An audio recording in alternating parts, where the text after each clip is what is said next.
Bueno, buenas tardes. Vamos a comenzar con el webinar Fortaleciendo las capacidades de las personas en tiempos de pandemia, resiliencia individual y colectiva. Bueno, y para eso tenemos el agrado de, tenemos dos invitados, que es Paula Molina, por un lado, y Eugenio Saavedra. Agradecerle a ellos por estar con nosotros ahora, los dos psicólogos de profesión. Y bueno, Paula Molina, licenciada en Psicología por la UNAP, magíster en Psicología Clínica por la misma universidad, diplomada en terapia gestáltica infanto-juvenil en Centro de Terapia Gestal de Santiago, diplomada en terapia de flores de Bach, Escuela Chilena de Terapia Floral, diplomada en gestión de los servicios de salud mental en el Sistema de Atención Pública de Salud, Universidad de Chile, lectora de registros acásticos Elite Practitioner Solwich, o algo así, Escuela de Universidad Acástica Universal, saumadora de las tradiciones tolteca, mexicana y tolteca, formadora en sexualidad sagrada femenina y empoderamiento femenino, con formación como Moon Mother de la mano de Miranda Gray, creadora de la técnica, y también en formación como canalizadora de la mano de Cote Yuneman. Aparte, en este momento se desempeña como asesora del programa de salud mental del Servicio de Salud del Maule, ¿no es cierto?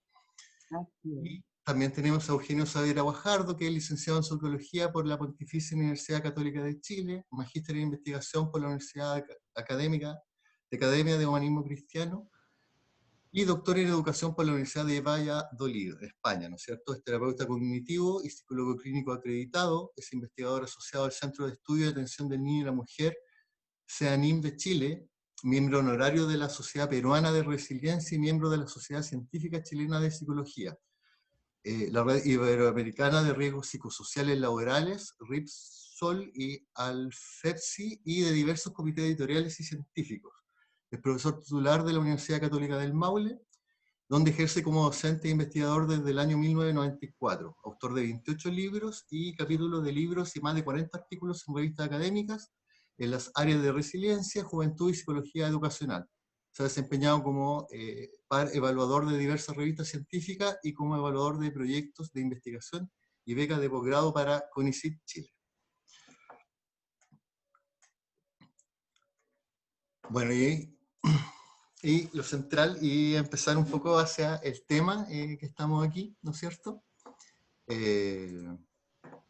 Y efectivamente, como dice el título, fortaleciendo las capacidades de las personas en tiempos de pandemia, resiliencia individual y colectiva. Bueno, el elemento pandemia es justamente lo central de lo que los tiene en estos momentos aquí. El tema se está haciendo relevado a nivel nacional. Las personas que somos del mundo más técnico podemos conocer el concepto. Este webinar igual está abierto a la comunidad, por lo tanto es súper interesante revisar el concepto de una manera que todos lo podamos entender y que nos pueda ayudar incluso en los momentos que estamos pasando como sociedad, ¿no es cierto? Y en ese sentido, entrar en el tema rápidamente. El primer elemento tiene que ver por qué en el fondo es importante hablar de este concepto en tiempos de pandemia, el concepto de resiliencia. Y con eso vamos a comenzar un poco la mirada desde Paula. Bien, Rodrigo, agradezco la invitación antes que todo. Para mí es un honor estar acá con usted en este encuentro, en este conversatorio. Al menos yo, desde mi perspectiva, la idea es que podamos ir reflexionando en conjunto, ¿cierto?, acerca de lo que está ocurriendo actualmente en el mundo, y por supuesto incorporando esta, perspectiva de la resiliencia. Así que te lo agradezco, de verdad. Espero que en el fondo podamos llegar a varias personas y que algún corazón o alma buscadora de la verdad o del propio autoconocimiento le pueda hacer clic. Si hay algún alma por ahí que le haga clic de todo lo que nosotros conversemos acá, yo no doy por pagar. ¿Cuál era la pregunta? Bueno, la primera, más que una pregunta, es como un poco un acercamiento, y es porque es importante hablar de este concepto en fondo en tiempos de pandemia. ¿Qué pasa ahora, digamos? Ya. Bueno, mira, para mí, yo veo la pandemia como una oportunidad, una tremenda oportunidad de cambio, ¿ya? una oportunidad también de ralentizar nuestros tiempos, bajar los niveles de ansiedad, de estrés, ¿cierto? Y en el fondo el poder ralentizar los tiempos nos permite estar como más como parar un poco la mente, porque la mente está todo el rato ahí como funcionando, parar la mente y estar más en contacto con lo que me ocurre, ¿cierto? Más en el aquí y en el ahora.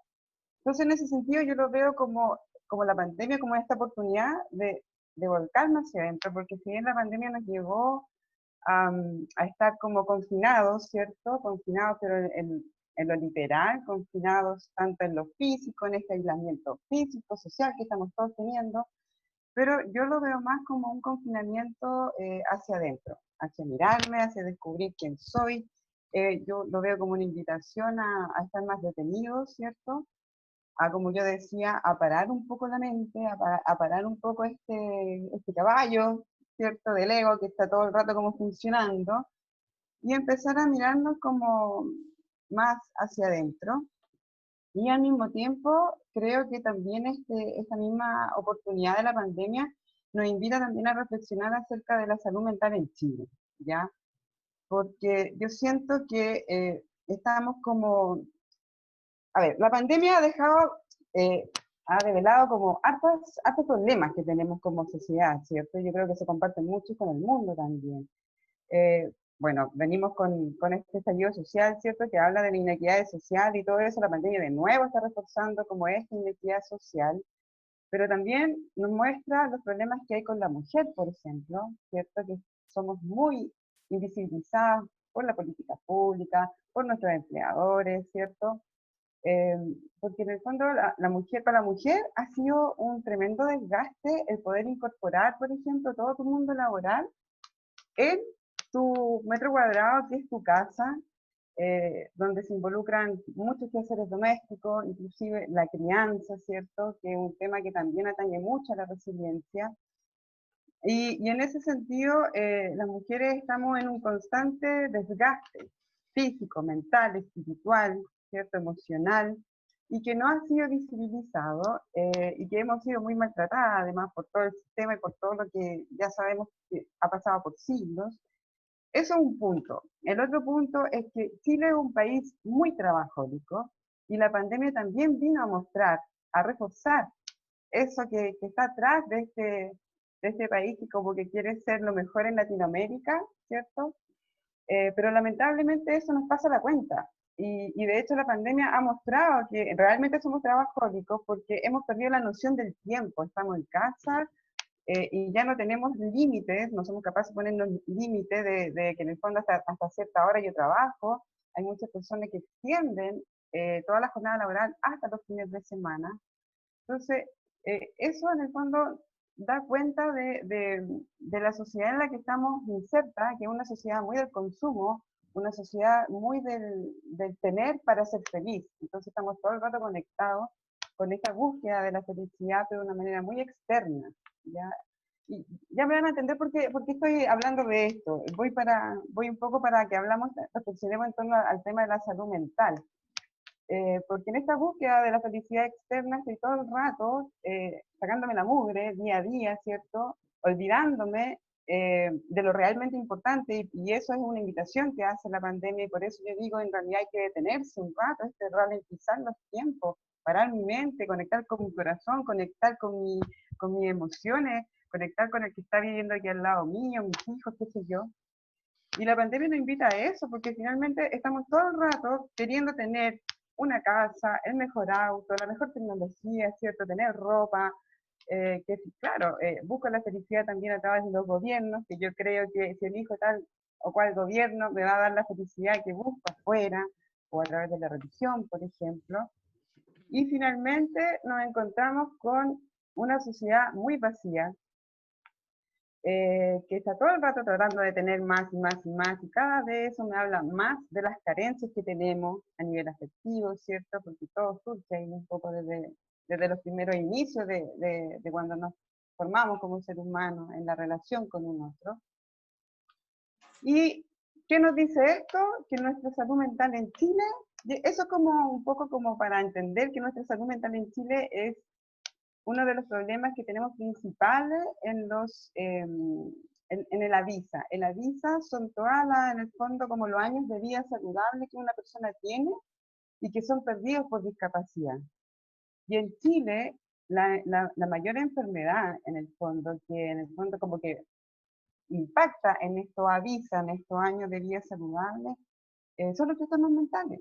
Entonces, habla en el fondo de que nuestra salud mental como población chilena es muy precaria, está en condiciones muy tristes finalmente. Claro, yo hablo del tema de la mujer, ¿cierto? La inequidad social, que somos súper trabajólicos porque queremos tener y tener y tener, y de alguna forma eso nos estresa y nos pone más ansiosos, y el estrés nos aleja del otro, ¿cierto? Y como dije ya, nos olvida de lo realmente esencial.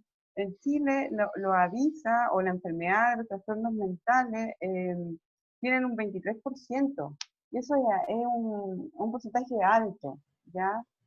¿Y cuáles son las enfermedades que liberan este 23%? La depresión y el consumo de alcohol, que ustedes ya deben saber eso. ¿Y quiénes son las que llevan la carga más fuerte de depresión? Las mujeres. ¿Ya? Y por eso en el fondo yo quiero como ser empática en eso, que la pandemia vino en el fondo a visibilizar algo que está muy invisible y que tiene que ver con el tema de la mujer. La mujer está como muy olvidada, ¿ya? Entonces, a mí me interesa mucho tener esta perspectiva de género en esta conversación. Y bueno, y los hombres también caen en esto, porque en esta sobreexigencia de poder dar y dar y dar, y me lleno de cosas y me vacío, y finalmente todos sabemos que el consumo de alcohol en el fondo viene como a olvidarme un poco de lo que no tengo, de la falta, etcétera. Así que yo por eso, un poco por ahí, yo creo que es importante hablar de este concepto de la resiliencia en tiempos de pandemia, porque tenemos que detenernos a conversar, así que bueno que está esta instancia, ojalá que sirva a alguien. Así que eso, no sé si hay algo más que pueda aportar de usted, y seguro que tiene mucho que aportar. A ver, bueno, primero pido disculpas porque uno de los estrés adicionales que uno tiene en esta pandemia es que a veces Internet se conecta y se desconecta. Yo tuve una desconexión y tuve que de repente ponerme de nuevo ahí en la conversación. A ver, yo creo que una cuestión esencial es que las conductas resilientes aparecen frente a alguna adversidad. Y no cabe duda, ¿cierto?, de que una pandemia es una de las adversidades más importantes que hemos tenido en la historia, que nos ha tocado vivir. Entonces, bueno, aparecen o no estas conductas que llamamos resilientes. Y yo creo que es importante encuadrar ahí qué es lo que, y ponernos de acuerdo a lo mejor en qué es lo que es la resiliencia, porque en la literatura hay no menos de 35 definiciones de resiliencia, y yo quería hacer un resumen de los puntos en común que se encuentran en esas definiciones de resiliencia. Y bueno, esta característica que llamamos resiliencia es una característica humana, universal, ¿cierto? Todos tenemos la posibilidad de generar conductas resilientes o no generarlas, ¿ya? Es una característica entonces universal, es dinámica, va cambiando en el tiempo, y por lo tanto, a veces podemos estar resilientes y otras veces no, ¿ya? No es una cuestión constante, permanente, la resiliencia.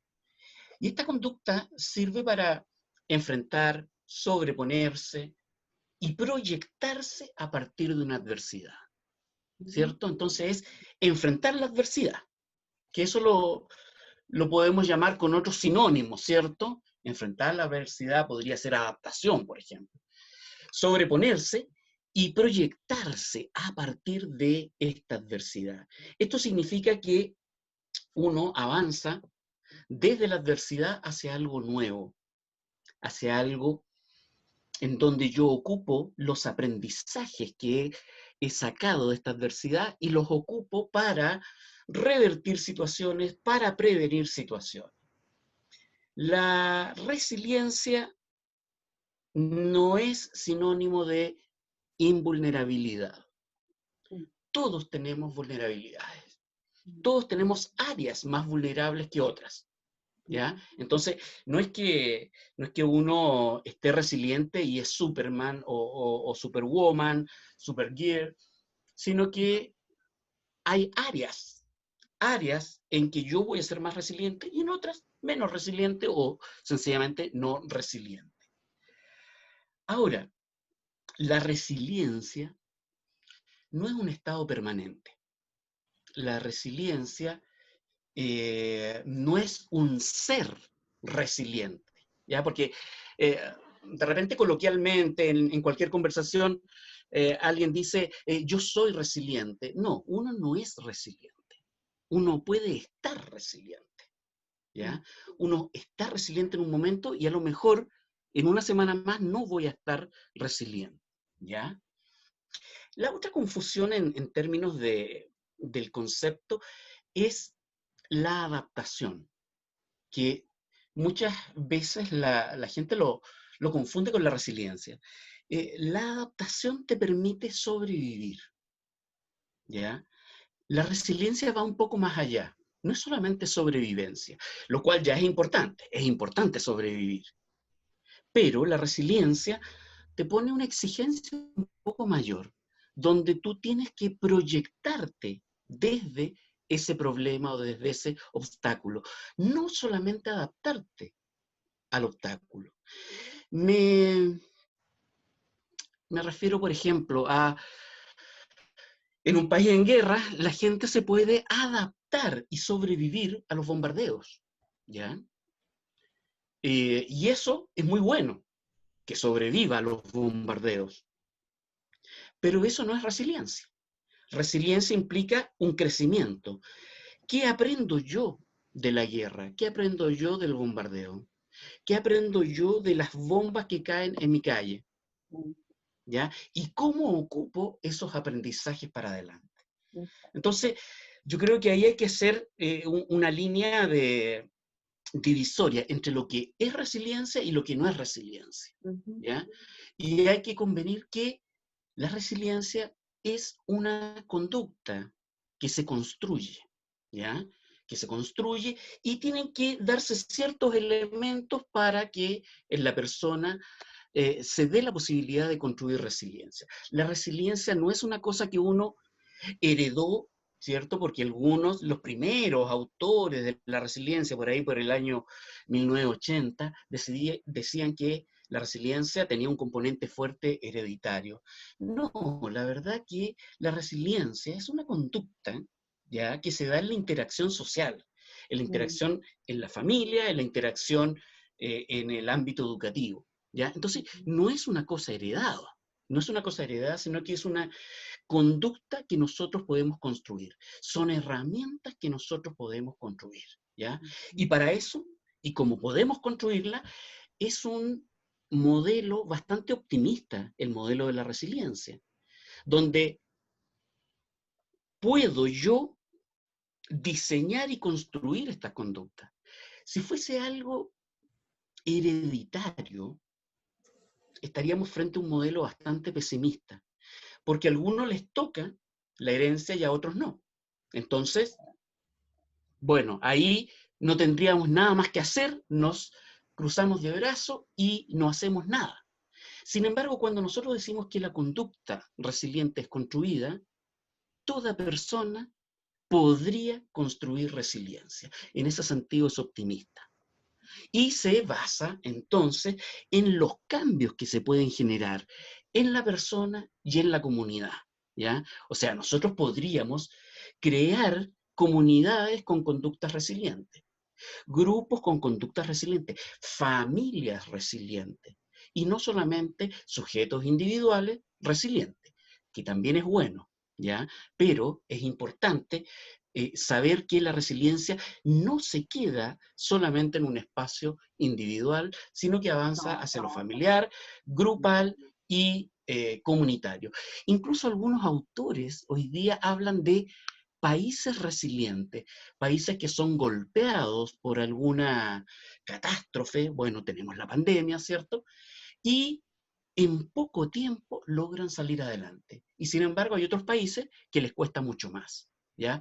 Y a veces teniendo condiciones políticas y condiciones económicas relativamente similares, pero a unos les cuesta más y a otros menos. Entonces, volviendo a la pregunta inicial, ¿por qué es importante hablar del concepto de resiliencia en tiempo de pandemia? Porque vamos a tener que construir conductas resilientes si es que no la estamos construyendo ya. Vamos a tener que construir conductas resilientes en la población escolar, entre los profesores, conductas resilientes en el personal de salud, conductas resilientes en las familias, en las comunidades. Entonces, ahí vamos a tener que generar algún tipo de intervención, algún tipo de programa donde se pueda ir fomentando la resiliencia. Porque esa otra buena noticia, la resiliencia se puede fomentar. Podemos hacer intervenciones para incrementar conductas resilientes en las personas. Eso por el momento. Oye, Eugenio, bueno, y Paula, a partir de esta introducción que han hecho ustedes, bien interesante respecto al escenario que estamos viviendo y a las capacidades que eventualmente podríamos desplegar como individuos y como comunidades, digamos. Yo he escuchado varias distinciones, varias dimensiones donde se da la resiliencia. Entonces mi pregunta es, como un poco provocadora, digamos, ¿la resiliencia es una capacidad, es un proceso, es un enfoque, es todo eso? Yo te diría como en el colegio, todas las anteriores, ¿eh? Todas las anteriores. Claramente es un proceso, es un proceso. A mí me gusta mucho más dentro de todas las acepciones que tú diste, es un proceso.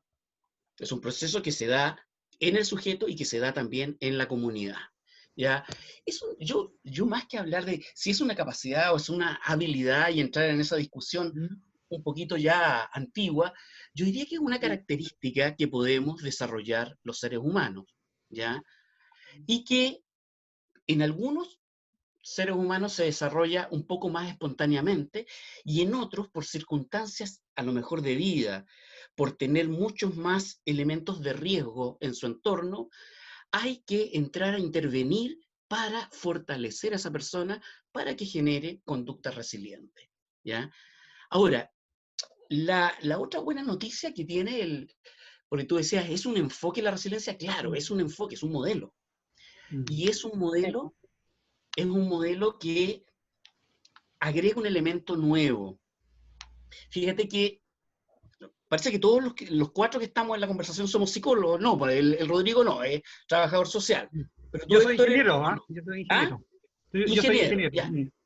Pero fíjate, ¿qué es lo que nos pasa a los psicólogos? Y ahí me va a entender mi colega. Nos entrenan para distinguir los déficits de las personas, para distinguir qué es lo que está fallando, qué es lo que está faltando, qué es lo que se desvía de una supuesta, comillas, normalidad. Normalidad. Claro. Y entonces pasa que el enfoque de la resiliencia dice, a ver, no nos fijemos en las debilidades ni en los déficits. Tratemos de fijarnos en las fortalezas de las personas, ¿ya? En los aspectos más fuertes que tiene la persona, y todos los seres humanos tenemos aspectos fuertes y tenemos de los otros aspectos débiles. Generalmente cuando nosotros hacemos una intervención en psicología, partimos atacando los síntomas, partimos por la debilidad, y con eso estamos reforzando más aún esa debilidad. ¿Por qué me gusta a mí el enfoque de la resiliencia? Porque parte distinguiendo las fortalezas que tú tienes, ¿ya? Parte entonces resaltando esos recursos internos que tú puedes desarrollar. Y en ese sentido, nuevamente decimos, este es un enfoque optimista, es un enfoque que valora estos aspectos de las personas. ¿Tú qué opinas, Paula? Es que estoy de acuerdo con lo que dice el colega. Ya, bueno, bien, si bien yo un poco me fui divorciando de esa mirada tan como patologizante de la psicología, me gustó siempre más como buscarle este otro lado, ¿cierto? Al ser humano yo creo que estamos diseñados y tenemos como innatamente esta como necesidad, por decirlo de alguna forma, de como de estructurarnos, de crecer, de ser realmente quienes somos. Y en ese sentido, claro, a mí yo también veo como la resiliencia como una herramienta de recuperación, al igual que la solidaridad, por ejemplo, la empatía, ¿cierto? Son herramientas que nos permiten de todas maneras recuperarnos del dolor, del sufrimiento. Entonces, y claro, y también es, como decía Eugenio, es una capacidad o un proceso que se puede dar entre uno o más personas eh, que, que va a requerir de ciertas cosas, como por ejemplo que haya mucho cariño, ¿cierto? Que en el fondo se vaya forjando un vínculo que en el fondo le permita a los niños desarrollarse emocionalmente mucho más sano, donde sepan que dentro de un cierto entorno, un entorno seguro, ya sea en el colegio, en el jardín o en el barrio, en su casa, van a estar bien porque van a tener de todo y eso les va a permitir en el fondo poder desarrollarse de una mejor forma. No, sí, yo estoy de acuerdo con lo que dices. Sí. Oye, yo quiero hacer una observación. Nosotros trabajamos también en Dianova en educación, con colegios básicamente municipales, vulnerables o pobres. Y uno de los enfoques que nosotros descubrimos ahí, que ahora yo contacto, que es lo mismo que están hablando ustedes de resiliencia, es el enfoque apreciativo. El enfoque apreciativo justamente está basado no en los déficits, sino que en las fortalezas. Y a Una partir de mirada las fortalezas positiva. tú vas construyendo. Entonces Claro. lo escucho a ustedes y es lo mismo, digamos. O sea, tiene la misma filosofía. No necesariamente son lo mismo en términos de herramientas, pero es Claro. interesante hacer ese link, digamos, entre resiliencia y enfoque apreciativo. Así que Sí. me agrada que estemos hablando el mismo idioma en principio. Bueno, nosotros al venir, por lo menos desde el punto de vista la relación de salud con adicciones, efectivamente el modelo clínico está a la base, entonces efectivamente lo hace mucho sentido. La primera radiografía que se le hace al chiquillo es una cuestión llena de patología y llena de dificultades que uno dice, chuta, ¿qué casos tenemos que trabajar? Y hacer el paso no es tan fácil de repente. Hay un paso discursivo a veces desde las instituciones hacia la fortaleza. En terapia también instaló mucho el elemento fortaleza, pero está la tendencia al elemento de la patología, o sea, es casi una tendencia desde la técnica, desde las profesiones, o sea, y mucho más allá de los psicólogos también, o sea, terapeutas emocionales, incluso, y más, digamos. Ahora, un elemento relacionado con justamente con lo que no es resiliencia, porque nosotros nos encontramos con un discurso bien, a veces asociado incluso a la zona Maule, donde, por un lado, a veces no hay reconocimiento del elemento emocional, por ejemplo, en los niños. O sea, el niño tiene muchas emociones, son mañas, antes, en mis tiempos, un par de gritos y se le pasaba al tiro esta dificultad. Entonces, primero no hay reconocimiento de emoción, y por lo tanto no hay reconocimiento de la afección emocional que puede tener por un lado. Y detrás de esa mirada también está el elemento como que el niño tiene que resistir, que fue un poco lo que planteó Eugenio al principio. O sea, el niño tiene que resistir violencia, el niño tiene que resistir condiciones negligentes en todo sentido en su crianza, y tiene que salir adelante casi como un modelo de chiquillo de esfuerzo, en el fondo, con una fortaleza. ¿Cómo rompemos de repente esa visión que de repente está instalada? Y a propósito de que trabajamos en el Maule nosotros, y que me tocó ver así in situ, digamos, en trabajo muchas veces, esa posición como que en realidad ustedes están poniendo mucho color, una resistencia, digamos, de los padres, por ejemplo, a ese trabajo más desde la psicología y va desde mostrarle las consecuencias psicológicas de los chiquillos, por ejemplo, ante el maltrato. Perdón, entonces yo ahí como haría el link al tiro, digamos, claro, efectivamente, cuando decimos que es resiliencia, y también uno le surge la idea de que no es, y sobre todo en este periodo en que también la resiliencia está de moda, todo el mundo habla de resiliencia y no sé, se mete en muchos mitos ahí. Claro, y y tiene que ver con, yo lo relacionaría con lo que dice Rodrigo, con esta también con una especie de fatalismo, de que hay que aguantarse todo, de resignación inclusive, o la otra cara es ser heroico, digamos, ¿ah? Entonces, la niñita que se levanta a las 5 de la mañana para recorrer 10 kilómetros, o el viejito que sale con su cartonero que sale a recoger cartón a las 4 de la mañana, se ponen eso como ejemplo de resiliencia, pero en términos negativos, como la capacidad de aguantar cualquier cosa, digamos, aunque sea una injusticia. Entonces, eh, la mirada que está presentando usted es distinto, pues, es más luminosa, digamos, o sea, no es validar esas cosas, sino que es resaltar la capacidad implícita que tienen los seres humanos de desplegar sus condiciones, inclusive las capacidades, en las condiciones más adversas. Claro, mira, yo ahí tengo, coincido con el diagnóstico que ustedes hacen, y yo diría que se cruzan varias ideologías acá que nos han traído hasta el presente y nos tienen en las condiciones que estamos en el presente. O sea, a ver, esquemas familiares, por ejemplo, autoritarios, ¿ya? Donde la última palabra la tienen los adultos, ¿ya? Vivimos en una sociedad adultocéntrica donde ni los niños ni los jóvenes tienen la palabra. Los jóvenes muchas veces tienen que ganarse con mucho esfuerzo el espacio, ¿ya? Entonces ahí tenemos una ideología de autoritarismo. Tenemos ideología también de ser víctimas, ¿cierto? Y que en función del sufrimiento nos vamos a ganar una vida mejor, ¿ya? Mientras más suframos, pareciera ser que va a ser mejor nuestro porvenir. Y yo estoy en pleno desacuerdo. Yo creo que uno tiene que tratar, construir felicidad, pero hoy día en el presente, no para el mañana. No sabemos qué va a pasar en el mañana. Entonces, hoy día tenemos que ser felices. Ahora, la resiliencia, la resiliencia no es solo salir adelante, porque uno puede salir adelante de 1000 formas distintas que no son resiliencia.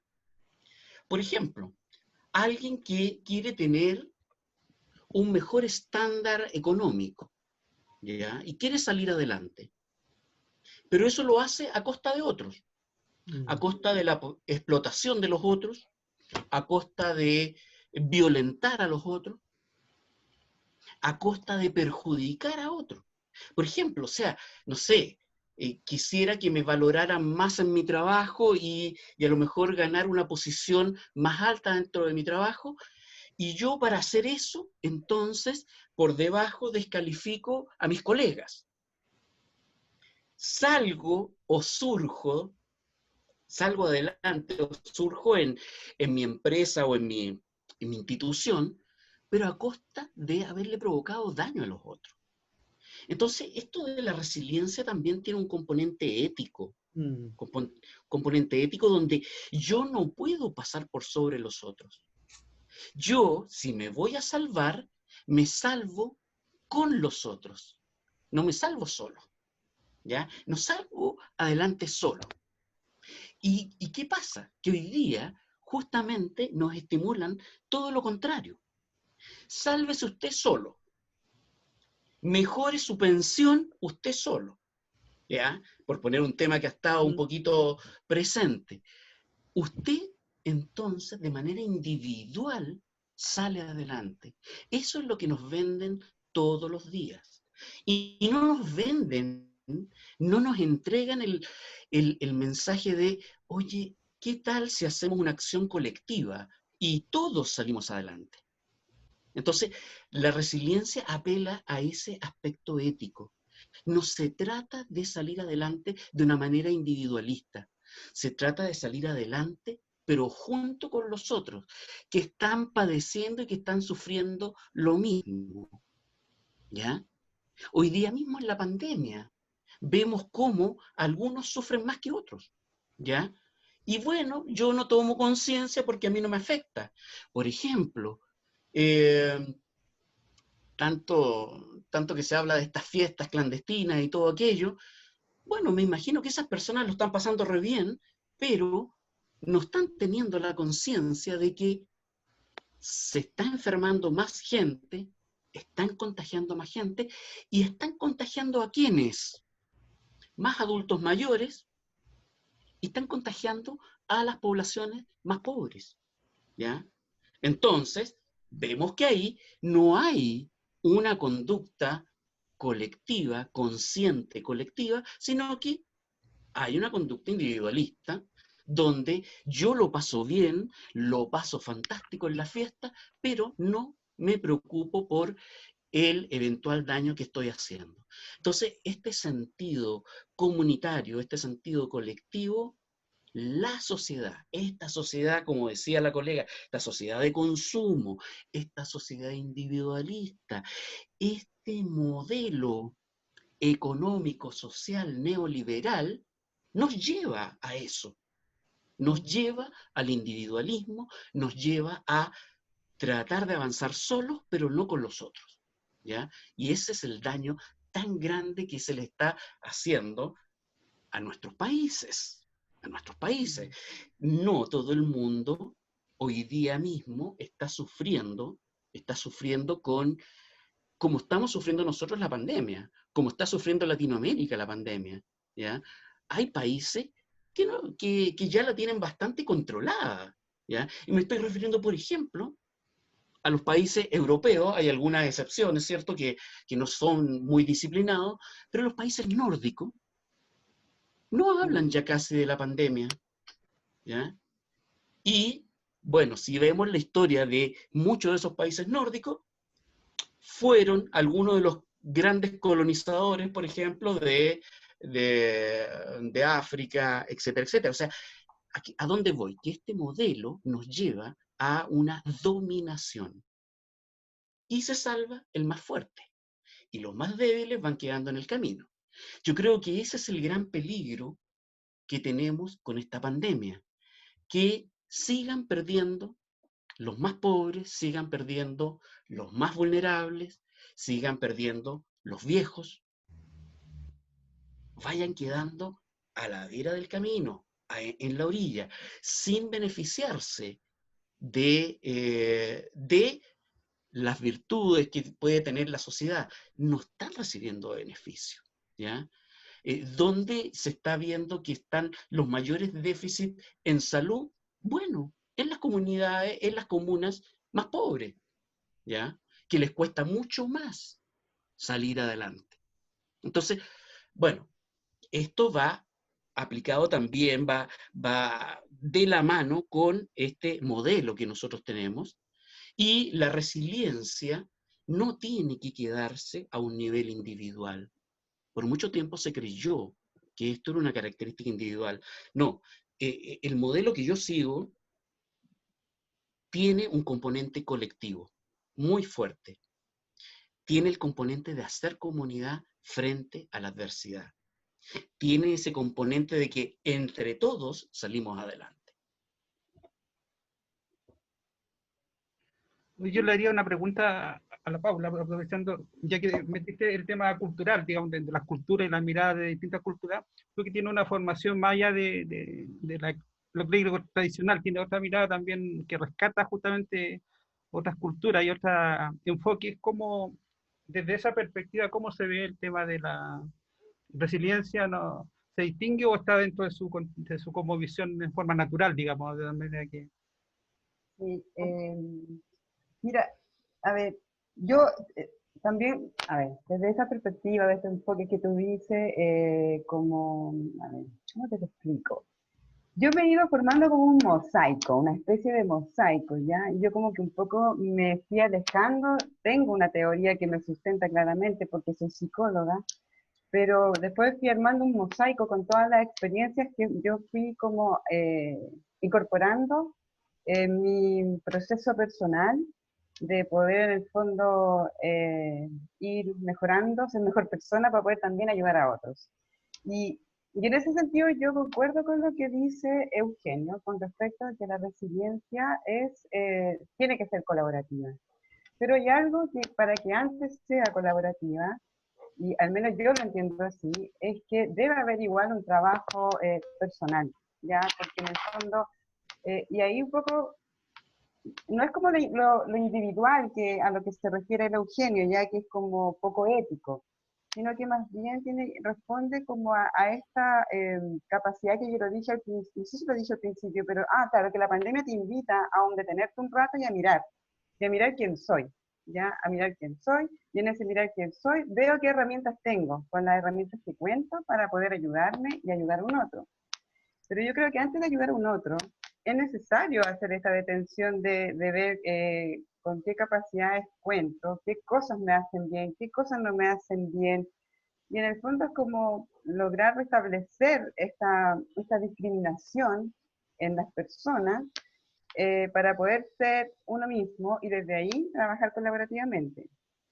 Nosotras, desde como mis formaciones, hablamos del trabajo colaborativo, hablamos de que tiene que haber una solidaridad, hablamos de que tiene que haber una integración, incluso, por ejemplo, de lo masculino, ya en este camino, en esta lucha que tienen, por ejemplo, las mujeres, que hay muchas mujeres que son muy resilientes respecto de todas las adversidades que han vivido, pero para nosotros también es muy importante integrar colaborativamente al sagrado masculino, por ejemplo, y integrarnos juntos, ¿cierto?